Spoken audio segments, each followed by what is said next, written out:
My whole life changed overnight from the moment of Mum's diagnosis. All of a sudden I was thrown into this role of carer for Mum instead of just being her son.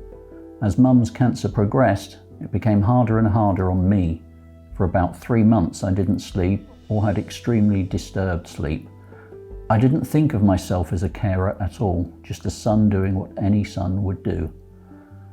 Those are the words of Craig Jenkins, Takeley born and bred, who cared for his mother Linda when she was diagnosed with a terminal brain tumour. She was cared for by St Clair Hospice up to her death. Earlier this year, Craig, who now lives and works in Valencia, completed a 2-month solo trek across the Spanish Pyrenees, from the most easterly point of mainland Spain to the Bay of Biscay in the west, and raised more than £2,000 for St Clair.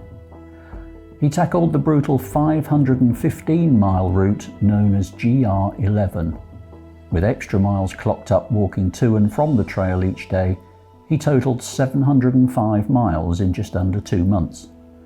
The elevation change was one of the biggest challenges. He climbed 30 miles, equivalent to scaling Mount Everest 5.5 times.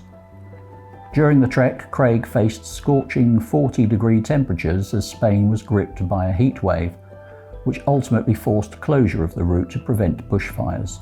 The drought also meant he had to find and filter his own water most days. He carried everything he needed on his back, including a tent, sleeping bag, cooking stove, and food. Camping in the wild with animals roaming around was also a challenge for Craig. He often had to get up in the night to scare off wild boar so they didn't steal his food or get caught in the tent's guy ropes. Craig said, "I had many special moments during the trek. I just felt energized by the amazing views, walking through waterfalls and looking at the canyons. I shed a tear for Mum and found the whole experience quite spiritual. This trek was the fulfillment of an idea I'd had ever since Mum came to be cared for at St Clair. It really was the trip of a lifetime, and I now feel like I could die happy, having finally completed it."